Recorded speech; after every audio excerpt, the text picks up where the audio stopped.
Hi, everybody. I'm John Garen. I am the Chief Business Officer with uniqure, and I'm going to run through our corporate presentation. This is a typical forward-looking safe harbor statement for publicly traded companies, as we are a publicly traded company. So uniqure is a AAV gene therapy company that's been around for over 20 years. And this is a list of our current near-term highlights and catalysts. For hemophilia B, which is our lead program, we are in the process of submitting an investigation report to the FDA by the end of the first quarter on the hepatocellular carcinoma finding in the study. We are also generating our top line 52-week factor IX and annual bleeding rate data from our phase 3 HOPE-B pivotal study in the second quarter. And the BLA submission is anticipated in the second half of this year. The next program we have in the clinic is our Huntington's disease program, and we will have full patient enrollment by the middle of this year. And we will begin patient enrollment in a second higher dose cohort from our phase 1 study in the second half of this year. And then by the end of the year, we'll have imaging and biomarker data on the first 4 patients from our first cohort of that study. In our next program, our spinocerebellar ataxia type 3, or SCA3 program, the IND enabling studies will be initiated in the third quarter of this year, and an IND will be submitted in 2022. We do intend to host an R&D day in 2021, and we are in the process of increasing our manufacturing scale and capacity, and improving our or conducting our manufacturing process validation for the lead program in hemophilia B, otherwise known as etranacogene or AMT-061. Briefly, we are a company with significant AAV manufacturing capabilities, with a large-scale facility in Lexington, Massachusetts, that is working in the baculoviral insect cell manufacturing platform. And this gives us excellent capability to produce a product to meet all of our needs, including commercial needs, as well as to support our clinical and preclinical development activities with a very, very strong platform in manufacturing. Now, I can walk through the hemophilia B program, the lead program, again, known as etranacogene dezaparvovec, or sometimes etranacogene, or AMT-061. So first of all, hemophilia B is a disease with significant burden. There's clinical burdens, even with current therapies, of bleeding risk and joint damage. There's the cumbersome burden of having to do administrations of IV factor IX replacement therapy. There's significant economic burdens with the cost of these therapies. And the total lifelong burden of the disease has been estimated to be in excess of $20 million. So there's a significant amount of need in the field. We have an AAV gene therapy for factor IX, and that is in a phase 3 study called HOPE-B. And this is a summary of the study and where it stands, including some of the aspects of the study design, which is now fully enrolled and reading out data. We've already read out 6-month data, and we have our 52-week data coming up. So this is again, further detail on the study design of the phase 3 study. We have factor IX activity as a primary endpoint at 26 weeks, which is already read out 52 weeks, and then 52-week annual bleeding rates that will be compared to the bleeding rates during the lead-in study. We have a series of very important secondary endpoints as well that are listed here. This shows the most recent data that we reported, again, the 26-week or 6-month factor IX activity in patients that were treated, and we were able to get patients rapidly to a mean of 37% of normal factor IX activity, which is really an excellent level for patients to be at in order to lead lives that are really largely normal and free of bleeding and bleeding risk. And this shows you the stability of those results, and which is excellent for that period of time, leading out to even beyond 6 months.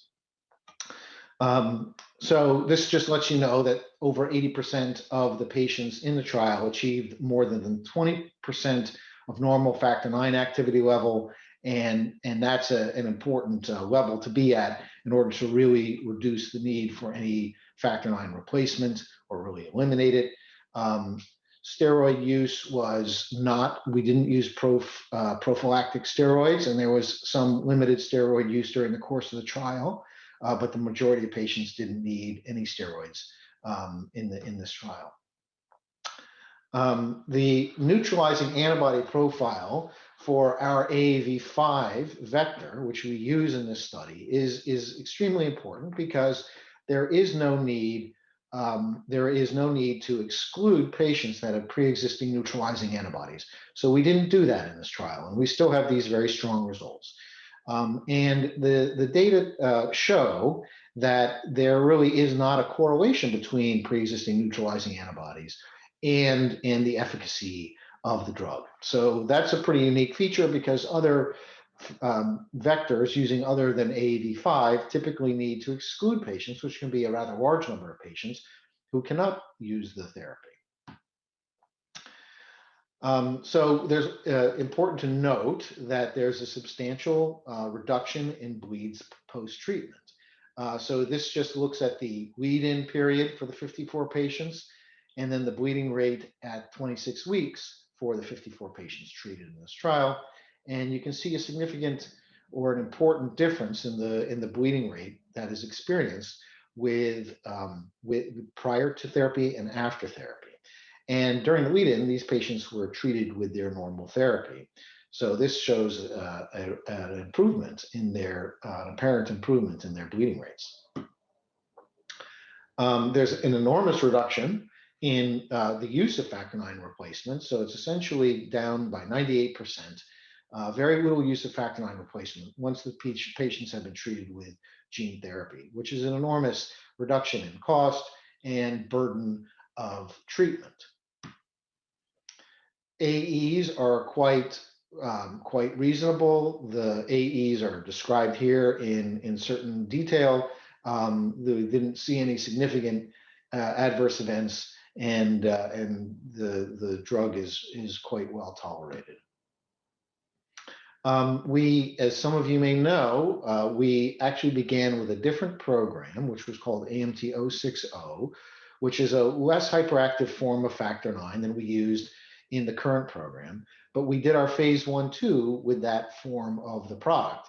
And so we have data in 2 cohorts from that phase 1/2 study that go out quite a long time, out to 60 months. And this shows the way in which the factor IX activity levels track for these patients. Because it's a less hyperactive form of the factor IX, there's a lower level of factor IX activity. But the activity, as demonstrated here, is extremely stable and reliable, very, very long term. And these patients do see a very big benefit from even this level of factor IX activity in steady state form from the gene therapy. There's no loss of effect, and so this is a very good trend, which we would expect to see also in our AMT-061 program. This shows the longer term data that we achieved in our phase 2b trial, which was using the hyperactive form of factor IX, and it goes out quite a long way, 104 weeks. And again, stable, steady rates with a very nice average of 44.2% of normal activity in the 3 patients that were treated here. So lastly, we have entered a global licensing deal with CSL Behring for this product, which is $450 million upfront and $2 billion in total economics, with significant double-digit royalties. And so we're very pleased with that deal, and we're hoping that deal will close in the near term. And CSL Behring is really a world-class hemophilia organization, and we're very pleased to be able to work with them to bring this product into that rather mature and crowded market with a great deal of credibility and reach. And we're very much looking forward to initiating this collaboration. Next on the list is our Huntington's disease program, or AMT-130. Huntington's disease is a disease with significant prevalence as a rare disease in the United States and Europe. And it looks a bit like is described here. It's autosomal dominant neurodegenerative disorder, which is the result of CAG trinucleotide expansion in the Huntington gene. And there are currently no disease-modifying therapies available. It is a significant opportunity, our program, because it is the first gene therapy. It's the only one in clinical development. It's one-time administration, and it is expected to be disease-modifying by silencing the Huntington gene, and therefore the pathology of the disease. We've demonstrated very good knockdown in our preclinical models, which includes a number of different species and the transgenic model as well. It silences both the full-length Huntington protein as well as the toxic exon 1 fragments, because we target exon 1 for the knockdown. And so those will be knocked down along with the full length. And we're the only therapy right now that is taking that approach. We've done a number of preclinical models in order to show that the product works well, and walk through some of those data. Huntington's disease, this gives a little bit of sense of how the pathology evolves of the disease. It begins in the striatum, and that is where a lot of the motor symptoms are driven. And then it spreads out to the cortex. And so our therapy also has a very similar way in which we inject it into the striatum, but it also spreads into the cortex and knocks down in all the regions where it needs to be. This data simply summarizes the non-human primate work that was done on the left, talking about the fact that there were no significant problems, and this was done really for safety purposes, as well as the demonstration of how it's distributed. As I mentioned, it's injected into the striatum where you see the red dots, but it also spreads out into the cortex where it has important knockdown function. This is also demonstrating the knockdown of the disease, actual knockdown of the mutant Huntingtin. And this is in the mini pig, which is a transgenic model. So what you see now is significant knockdown in the cortex and the striatum, and the striatum 70% or more, and the cortex about in the range of 50%. And this is an actual transgenic model with human Huntingtin in the pig. And the pig has a much larger brain than the primate, so it's a very good example of a demonstration of significant knockdown.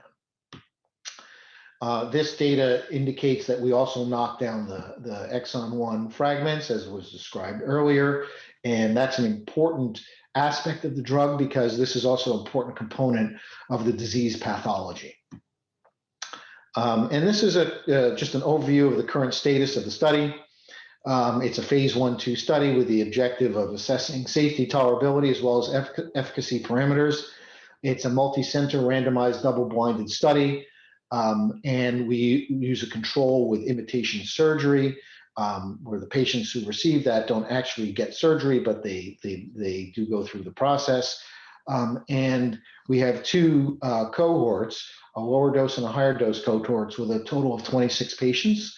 We're targeting the early manifest patients with 18 months of follow-up, and then 5 years for the patients who've been treated. This just lays out the study design in a little bit more detail, with various treatment and staggering steps.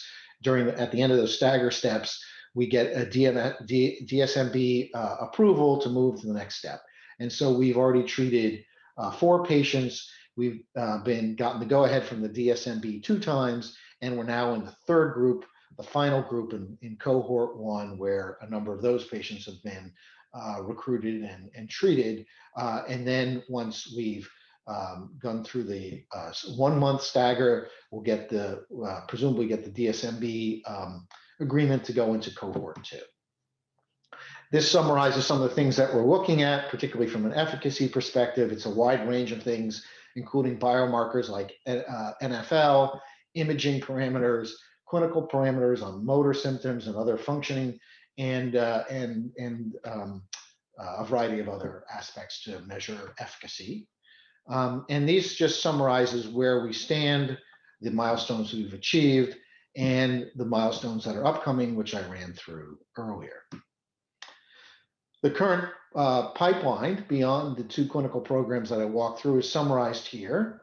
We really divide it into liver-directed diseases as well as CNS diseases.